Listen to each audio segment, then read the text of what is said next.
Nationwide. Brigada Balita. Brigada Weather Update. Weather Update.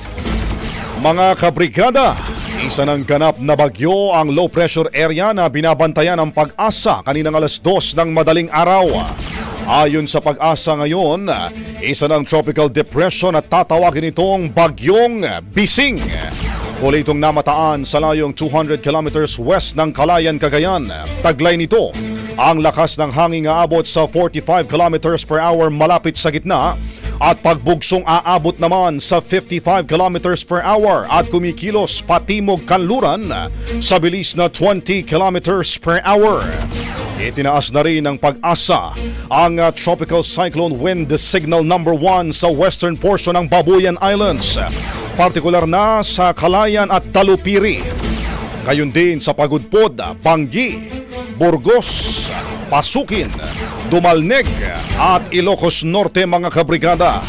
Ngayong araw, Bagyong Bising ang magdadala ng mga pag-ulan at malakas na hangin sa Kalinga, Abra, Batanes at sa mainland Cagayan, at dahil dito, malaki po ang tsansa ng mga pagbaha at pagguho ng lupa. Samantala, Nationwide. asahan pa rin ang pag-iral naman ng hanging habagat at yan naman ho'y magdadala ng biglaang buhos ng ulan sa Metro Manila, Pampanga, Tarlac, Bulacan, Zambales, Bataan, Cavite, Batangas, Occidental Mindoro at nalalabing bahagi po ng Ilocos Region at CAR.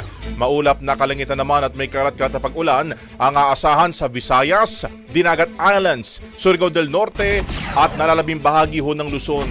Yan naman yung magdadala ho ng bahagyang maulap na kalangitan at pulo-pulong pag-ulan sa nalalabing bahagi ng bansa. Brigada Balita Nationwide.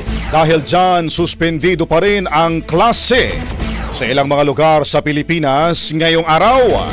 Kabilang narito ang paaralan sa Valenzuela City. Gayon din sa buong probinsya po ng Cavite.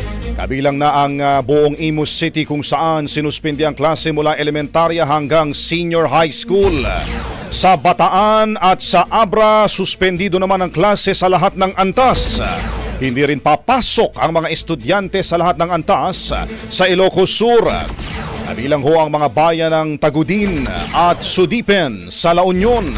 Sa La Paz, Tarlac naman, mga kabrigada, inilipat sa asynchronous mode ang mga klase mula elementarya hanggang senior high school, habang ipinatupad din ang kaparehong hakbang sa bayan po ng Mangaldan at Dagupan City.